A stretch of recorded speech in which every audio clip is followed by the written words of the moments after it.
Before starting the video, two very important messages will be given. Please don't skip them. The following video will, at some point, address sensitive topics such as depression, feelings of abandonment, loneliness, and suicidal thoughts. If these subjects are sensitive for you, please refrain from watching the video. This video is a love letter to the Vtuber community in general, but more specifically to the Spanish-speaking and English-speaking communities. When the video talks about one of those two communities specifically, one of these two icons will appear in the lower right corner, so you'll know which community is being discussed.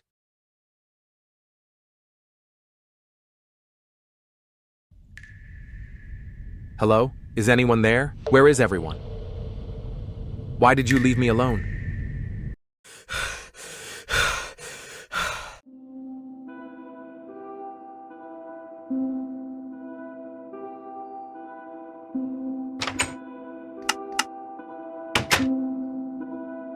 Just ignore it. You have to upload this video today.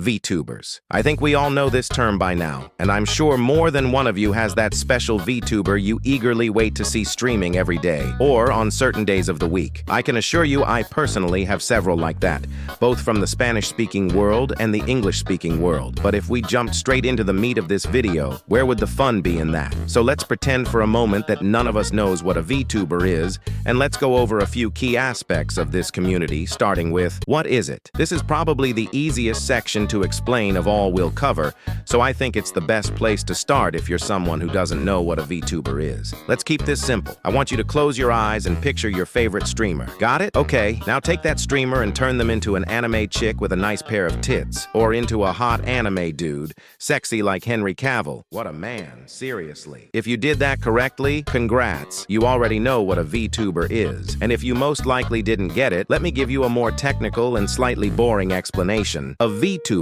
short for virtual YouTuber, is a digital entertainer who uses a virtual avatar, usually rendered in 2D or 3D, enabled by motion capture technology to appear on platforms such as YouTube, Twitch, and Nikoniko. The avatar isn't just a digital costume, it's an essential part of a performative virtual persona that combines elements of identity theater, Japanese idol culture, and participatory cyberspace. Vtubers operate in a transmedia environment where narrative, interactivity, and community converge to create an immersive emotional experience between the virtual figure and the audience. All right, now that we've gotten that egocentric, nerdy, intellectual explanation out of the way, let's get back to what we were doing. Within the Vtuber community, there are all kinds of avatars, of every shape, size, and color. Dragon girls, bunny girls, death itself, beings capable of devouring suns and along, etc. And it's not just about the design, it's also about the content. Just like with video games, where even if they're all the same kind of entertainment, there are countless genres and subgenres. The same goes for Vtubers. There are some who play games, others who react to stuff, others who just talk with chat, and even those who create entirely original content, which is why I can say without fear of being wrong, there's definitely a Vtuber out there you'd like, even if you're not into anime or anything remotely close. But with everything I just said, I'm sure you're now wondering, and if you're not, I don't give a shit. It's my video, and you'll watch what I say. Where did Vtubers come from? Well, this is actually pretty simple. Vtubers emerged in Japan in the mid-2010s as a result of the convergence of platforms like YouTube and advances in real-time animation and motion capture technologies. It's well documented that the first Vtuber, and at the time, the most popular and recognized, was Kizuna AI. But even before her, and even before the Vtubing movement became what it is today, there was someone else. Someone who technically isn't considered a Vtuber, but who I'll mention anyway, mostly because I think it's a fascinating bit of info. Ami Yamato is a British content creator of Japanese origin who started uploading videos to YouTube in 2011. What makes her notable is that she uses a 3D animated avatar as her on-camera persona, long before the term Vtuber existed. However, she doesn't consider herself a Vtuber, and her style doesn't really fit the current Vtuber mold. whole. Unlike most modern VTubers, whose content revolves around live streams, games, or direct audience interaction, Ami focuses on scripted vlog-style videos where she talks about everyday life, pop culture, philosophical reflections, or just absurd situations, all with a dry, existential British humor. Her character, Ami, speaks as if she were a real person living in London, but never breaks character. Part of her appeal is precisely that ambiguity between real and virtual. She acts like she exists in the physical world, but is entirely animated, creating a kind of charming dissonance. Her visual style is different from Japanese VTubers. No anime, idol, or kawaii aesthetics. Her avatar looks like a CGI character straight out of a realistic animated movie. Even though she wasn't part of the VTuber boom started by Kizuna AI, Ami Yamato is a pioneer of the animated digital personality concept and is often cited as a key precursor of the movement on a parallel evolutionary path. Kizuna AI is widely recognized as the first VTuber in the world and the figure who kicked off a cultural revolution in digital entertainment. She debuted on December 29, 2016 on her YouTube channel AI Channel, introducing herself with the phrase, "Hello everyone, humans. I'm Kizuna AI, the world's first virtual YouTuber." She was developed by the Japanese studio Active, with character design by illustrator N. Morikura and 3D modeling by T.A, known for his work on Vocaloid. Her name combines Kizuna, meaning bond or connection, with AI, playing on the dual meaning of love and artificial intelligence. Kizuna AI stood out thanks to her contagious energy, humor, charismatic voice, and her interaction with the audience. Even though her videos were scripted, they were presented as if she were a real influencer. She made vlogs, played games, answered questions, and even discussed philosophical or personal topics.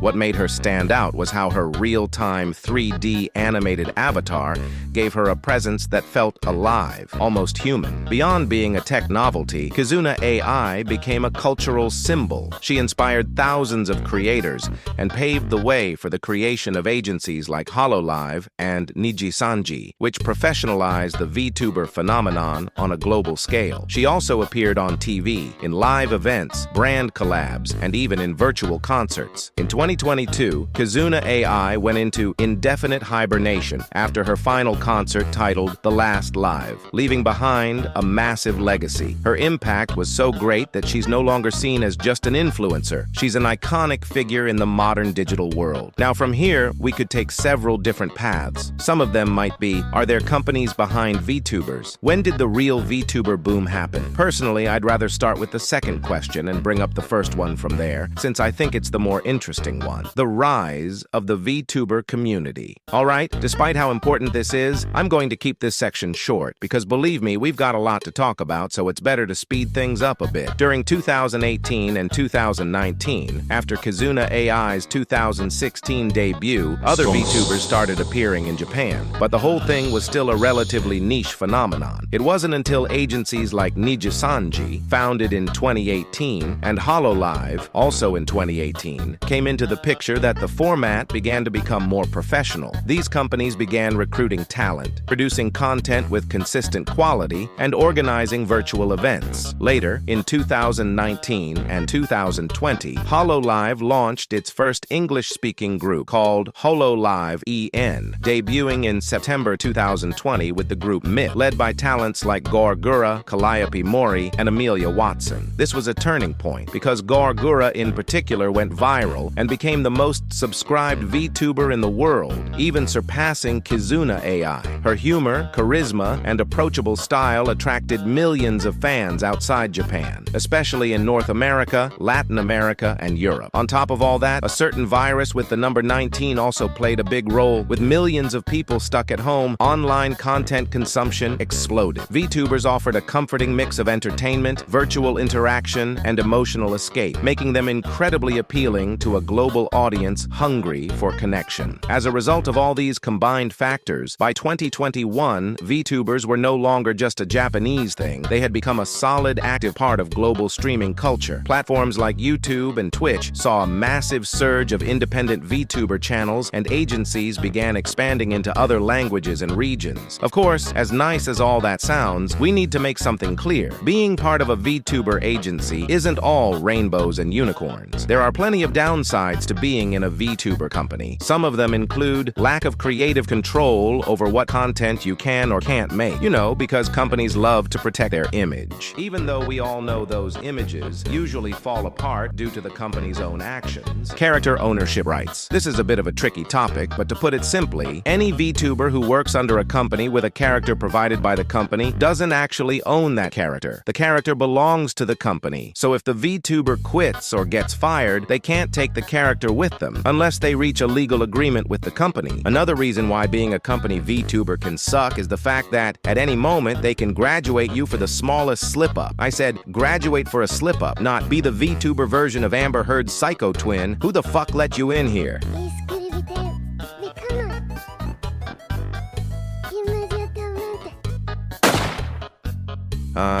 As I was saying, companies can forcibly graduate a VTuber for a ton of reasons. From breaking tiny rules to getting caught up in controversies that affect them indirectly. These and many other downsides make it clear that being a corporate VTuber isn't the dream some clueless people think it is, especially since you might end up joining a shitty company that overworks and mistreats its talent. Are all these motherfuckers gonna show up in my video today or what? Fuck off and die, you sons of bitches. Oh, and for anyone wondering, a VTuber graduation means their career as that character within the agency ends.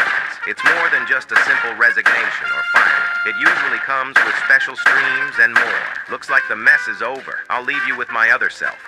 Picking up where we left off. Despite everything I just said, VTuber companies weren't the only ones to grow massively thanks to this combination of factors. Not even close. Alongside the rise of agency VTubers, their humbler counterpart also emerged. Independent VTubers, or indie VTubers. And for the clueless guy in the back, let me say it quick and simple. Indie VTubers, unlike corporate ones, operate without being tied to an agency or company. Because of that, they either handle everything themselves or with the help of a small team, including their character, content, and brand. Some well-known indie VTubers include Shy Lily, Filian, and Reku, who have achieved major success without being part of any company. But just like company VTubers, indie VTubers have their disadvantages too. To start, even though I just mentioned 3 success stories, let's be clear, not everyone is that lucky. In fact, it's more common for indie VTubers to have a small but loving and loyal community that truly cares about them, which isn't a bad thing at all. But it's a far cry from that 100% profits, zero restrictions paradise I've heard so many people talking about. Also, indie VTubers have a much harder time selling merch because in many cases they have to contact manufacturers themselves, agree on a minimum number of units to start production, and deal with a bunch of logistics. Not to mention, indie VTubers are more exposed to harassment since most of them manage their own social media accounts completely alone, which makes them more vulnerable to the kind of pathetic creeps who have nothing better to do with their miserable lives than harass strangers online. And look, I know that after everything I just said, some of you might think I'm a pessimist, but that's not the case. I'm not saying this to be a buzzkill or a bitter bastard. Okay, I am bitter, but that's not why I'm saying these things. The reason I mention this is because both kinds of VTubers have pros and cons. This isn't black and white. I can't just point out the negatives of one side and turn a blind eye to the other. But alright, now that we've explained the basics of what a VTuber is, I think it's a good time to shift into a more casual tone and give you my personal opinion on some of the topics that surround the community, starting with sexualization. Oh no, I'm scared of seeing a pair of tits on my screen. I've never seen a vagina, not even in a biology book. I was born via C-section, so I haven't even touched a... Oh!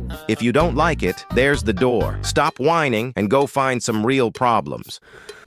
Look, I'll make this simple. Personally, I couldn't give less of a fuck if a VTuber decides to sexualize herself. Of course, this is as long as 1. They don't wipe their ass with the rules of the platform they're on. 2. They make sure their content doesn't easily reach a minor audience. And 3. Most importantly, if they're going to sexualize themselves, for the love of God, let their models be adult ones, not kid models. In my case, if those 3 things are met, I have zero problem with a VTuber choosing to sexualize herself. It's her model, her decision. That is, if the model actually belongs to the person behind the avatar and not to some company. You know, just to avoid unnecessary graduations. Because whether it's a good or bad ending, whenever a VTuber does this, it always leads drama. This VTuber, who's way more popular than me, kicked me from her Discord server. This company only hires people through nepotism and... Ever played that game with a gorilla in a barrel and swords? Look, I'll keep this part short and simple. Drama happens, whether you like it or not. The real issue is how seriously people take it, and how annoying it gets when clueless assholes who don't know shit about anything stick their nose in where nobody, and not even their own mother, asked them to be. At least in my opinion. Genuinely serious drama, like what happened with Cinder, and the disgusting piece of shit known as Raccoon, who leaked the personal data of not 1, not 2, but hundreds of people, and to this day, hasn't apologized. Those are things that need to be made public. But then you have dumbass drama like, your model looks like mine. That's just an unfounded tantrum thrown by immature people. That kind of shit doesn't deserve any attention. They just do it for the clout. Ironically, though, from this whole mess, we can bring up a topic that does deserve some attention. And that's the issue of being original. All VTubers are the... Were you about to say something? Look, I'm not going to deny that. Objectively speaking, there are some VTubers whose avatars are more original than others. After all, it's already well known that most VTuber avatars tend to be humans or half-humans. I mean, if you type any real animal, mythical creature, or made-up species into a search engine, like the amazing...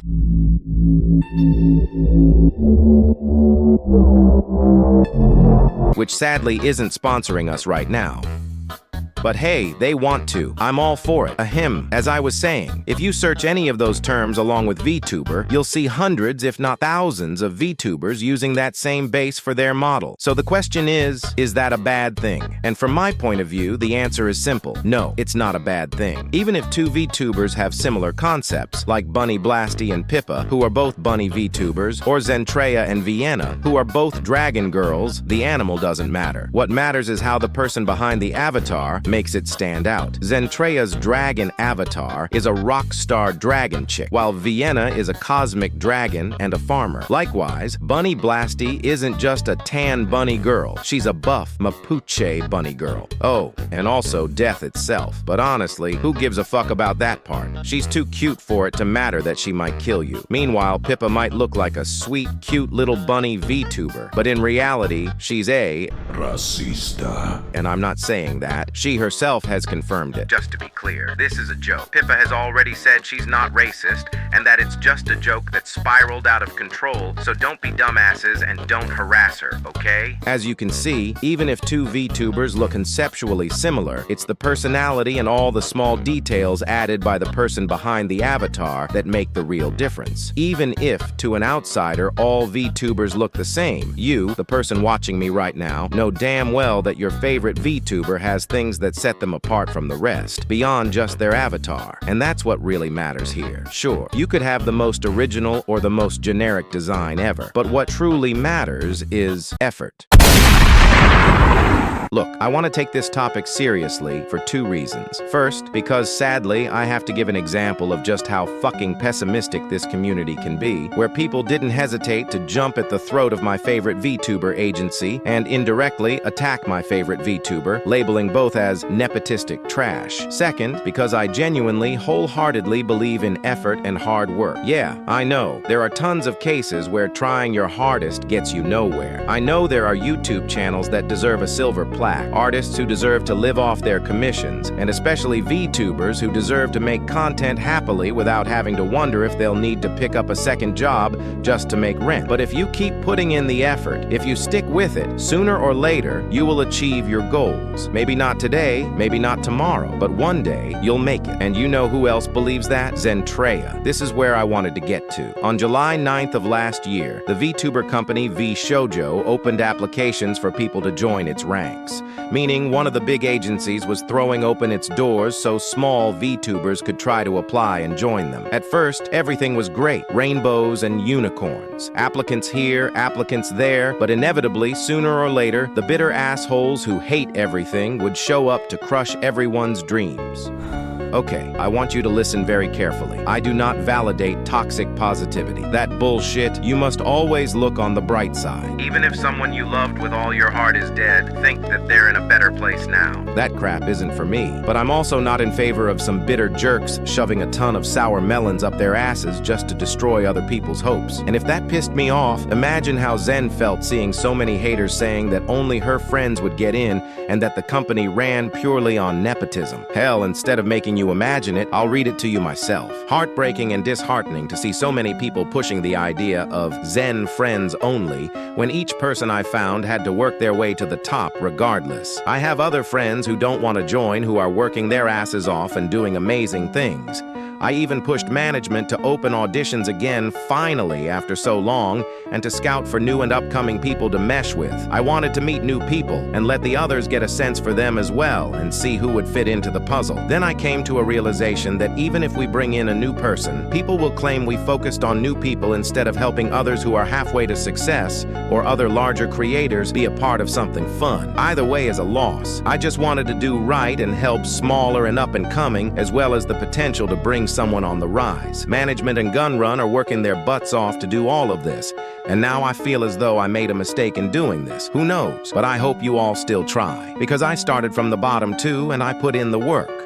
Can you imagine what it feels like to be busting your ass for years to get ahead, to be one of the people who most wants to lift up small talents, to literally talk to folks at the company on their behalf, and all for what? So some miserable fucks show up to trash your entire effort, so miserable people can judge you by where you are now, ignoring that you started at rock bottom to get here. At the time, it was genuinely infuriating, borderline pathetic and disgusting to see so many people practically begging to stomp on others' dreams and illusions. But luckily, not everything is bad. Several of Zen's friends, like Giri, Siyu, and Aoteru, stepped up not just to defend her, but to make it clear that anyone mouthing off about nepotism were a bunch of fucking idiots. And, as a result, other VTubers, like Doki Bird, shared their own stories about how failure is part of success and things rarely work out on the first try. Unsurprisingly, Zen herself later posted that one of her projects was to help an independent VTuber make a big debut, with character sheet, model, the whole shebang. Without a doubt, that situation could have made anyone's blood boil seeing so many idiots with a box of crayons shoved up their noses. But even though I said I'm not a fan of toxic positivity, this is one of those cases where I genuinely think it's better to focus on the positive than the negative. After all, the VTuber community is full of talented girls with huge potential to become real diamonds. Yeah, girls only, right? Is it worth being a male VTuber? I can say without fear of burning my hand, hell, burning my whole body, that the VTuber market is dominated entirely by women. From the beginning, the VTuber community was led by women. From Kizuna AI to Gargura, the biggest faces have always been female. But just because they started first doesn't mean they'll always lead the community, right? Well, yes and no. Look, the reason female VTubers dominate the market more than the men is due to several factors. First, there's the issue of parasocial relationships, which we'll dive deeper into in a bit. But for now, you just need to know they're one-sided emotional bonds that viewers, particularly male viewers, form with a creator they'll never meet. Because of that male need to feel accompanied, female VTubers have captured a huge part of the market, even if they don't mean to. On top of that, consider that because the community has been female-focused from the start, creating a male VTuber model is more limited than a female one. As the user Rad showed in a Word document published in 2023, male and female VTuber models move very differently. Female models can have more hip sway and arc movements, while male models are restricted mostly to shoulder motion to avoid looking too feminine. And if you don't believe me, look for yourself. Most male VTuber models look stiff and blocky compared to the female ones, and if you want something more expressive, you usually need a 3D model, which is more expensive because it demands more motion capture gear. So am I saying that if you're a male VTuber, you should just give up and go find another market? Not at all. You just need a different strategy. Don't try to copy what female VTubers do to build a parasocial bond with female viewers. Instead, corny as it sounds, be yourself. Personally, I prefer VTubers who treat you like a normal person, with respect and sometimes a few insults, rather than like their boyfriend. If I could give advice to any guy watching this, I'd tell him, loosen up when you talk. If chat asks what you think about a game, manga, or whatever, don't hold back. Say what you think. Just be careful not to say anything cancelable or in extremely poor taste. After all, there are men in this community, both veterans like Kabhal and newcomers like Tio Neo, who, in my opinion, are very good VTubers. If you don't know them, you should give them a shot, just as long as you understand English. Because honestly, I don't know any male VTubers in the Spanish-speaking community. But anyway, we can now move on to the last topic of this video: parasocial relationships. Parasocial relationships are one-sided emotional bonds where a person feels a deep connection to a public figure, like a celebrity, streamer, or VTuber, without that figure having any real awareness of their existence. And in some cases, sadly, that one-sided bond can become a disturbing obsession that ruins things for everyone, just because of the actions of one mentally ill person. What would you say if I told you that just for wanting to build a community, just for wanting to make people happy, just for wanting to have fun, a disgusting, mentally ill creep broke into your house with unknown intentions, just because they think you're their friend? Sadly, this is what happened to the English-speaking VTuber Camilla on November 2nd, 2024, when a deranged fan tried to break into her house during a live stream. Look at her little, like... What the fuck was that? What the fuck was that? Chat. What the... Hold on, hold on.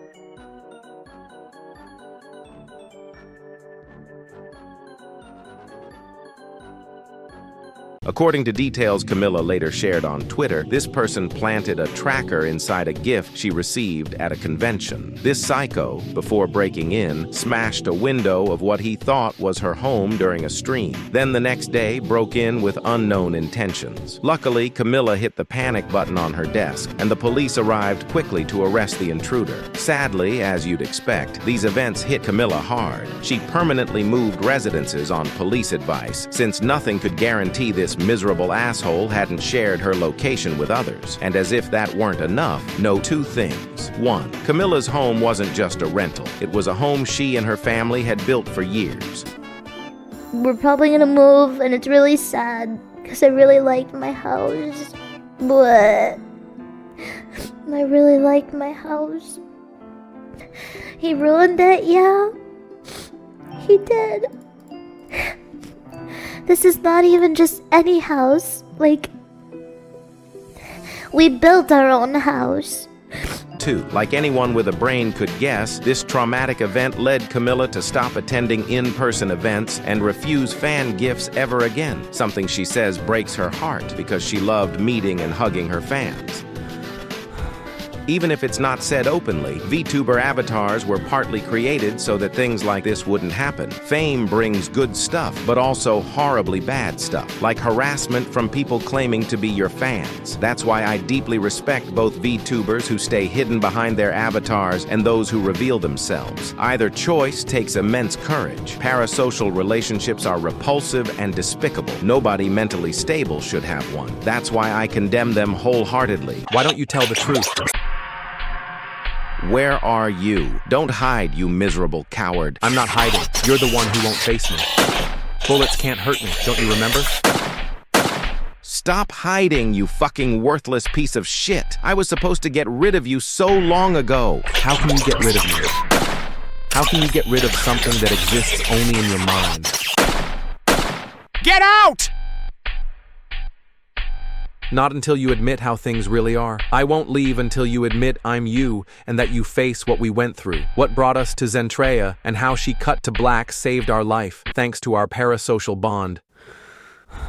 From this point on, I want you to focus only on my voice, so in the background I'll play a sped-up track from a side project I worked on alongside this video. I'm not going to talk about myself in depth, but so you understand how someone who didn't even know me could save my life, there's something you must know. Since childhood, I was raised to be a machine, not a person. Since I was a kid, I was brought up with one ideology. Men don't cry, even if their insides are falling out. Under that mindset, I was never allowed to cry, be sad, or ask for comfort. I always had to solve my problems alone, always patch up my own wounds and scrapes without shedding a single tear. As a result, I bottled up my feelings for myself, even if it burned me inside not to vent. But there was someone who always listened, someone who always gave me a shoulder to cry on, my sister, Lean. But back then, me crying in front of my sister brought her trouble. I saw our mother scold and punish her for telling me crying was okay. In my mother's words, "You're turning your brother into a useless faggot. You're making him pathetic and weak." That's when I made a choice. To stop burdening my sister, to keep her and my mother from fighting, I mentally sealed myself in a small, cold, dark prison where nothing could get in or out. My pain, discomfort, and sadness stayed locked away, known to no one, not even my sister. At first it sort of worked, but sadly my mother was right in a way. Relying on my sister to vent for so long, then suddenly bottling it all up, destroyed me inside. Slowly, my subconscious cracked and my emotions overflowed through long nights of crying or sudden brutal fits of rage. That was my life for a long time, bottling everything up until those stored emotions burst out. It stayed that way until 2018, the year I decided to end it all. I won't go into details, just know that numerous events in my life, combined with that mental isolation, led me to think it was my fault, and to the drastic conclusion that life would be better if I stopped breathing. So on my birthday that year, December 14th, I planned to jump in front of a car on the most dangerous road in my city and embrace the cold but comforting kiss of death. At least that was the plan. Whether by grace of a higher power or sheer luck, there were months left before that date. I made the decision early in the year, so my birthday was still far off. For days, weeks, months, I ran on autopilot, waking up, doing chores, going to school, coming home, studying, sinking into the internet without feeling anything. Then one day, one blessed day, I did something different. Instead of opening YouTube, I tuned into Twitch and saw her, a small Vtuber with barely anyone watching, playing VR chat. Out of curiosity, and because VR chat intrigued me, I used my limited English skills to watch her. Saying that joining that stream was the best decision I ever made is an understatement. It was the decision that saved my life.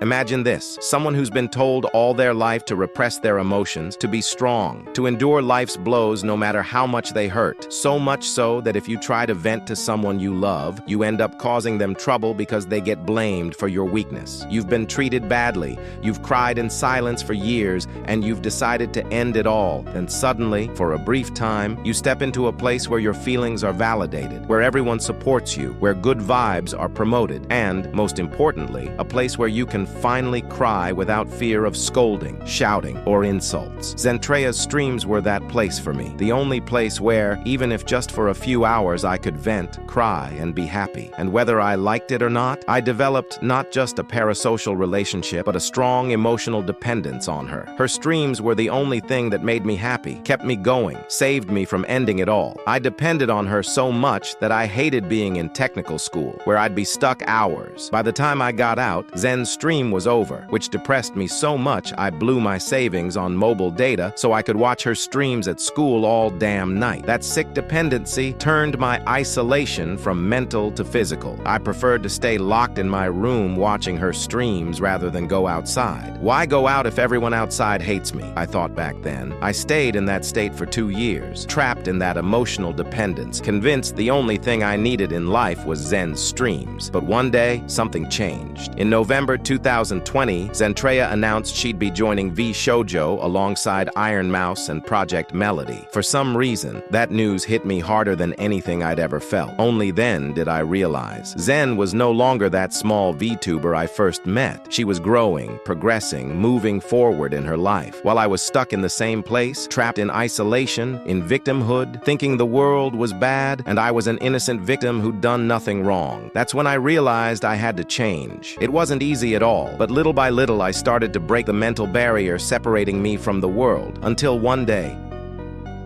Time? You look tired. Are you okay? No, not at all. Line, we need to talk. After years of silence and struggle, I finally told my sister everything I'd kept inside. Saying I cried would be an understatement. I bawled, she hugged me, and made me swear I'd never bottle everything up like that again, at least not with her, and I haven't. Look, I'm not saying parasocial relationships are good, they're not. But I can't say they're intrinsically evil either. As you read, a parasocial bond, an emotional dependence, saved my life. Genuinely, I don't think I'd be where I am today if I'd never met Zentreya or developed that dependency. So insulting or denigrating people with parasocial relationships isn't right. They need help, they need to be heard, or they might end up like Camilla's stalker. I can't condemn parasocial relationships outright, because for better or worse, they've helped many people. What I can say is, if you, the person watching, have or had a parasocial relationship like mine, or worse, fight to break free from it. I know it's hard, but not impossible. I'm sure you're wonderful and have so much to show this world, but to do that, you must stop repressing and hiding. Show this world what you're made of. I know you can.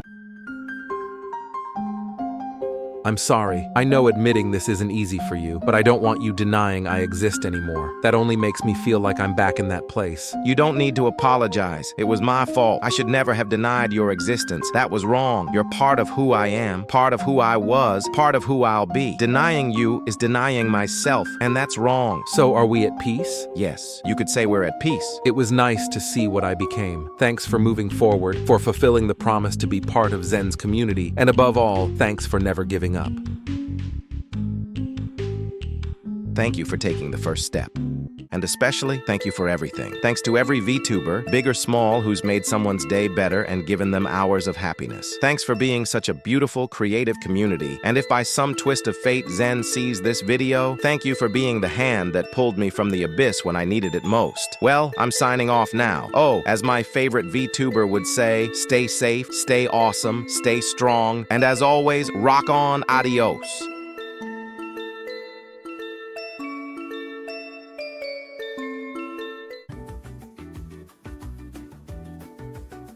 Okay, well.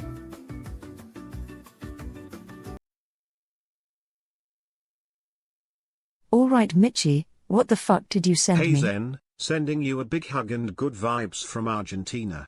I just want to say, thank you. I discovered Much your love. streams back in 2018 during one of the worst times of my life. Believe it or not, you saved me, and for that, I want to thank you and all the geckos. Thank you so much, Zen. Thank you for being an amazing person. I didn't do shit. That was all you. You got through it all.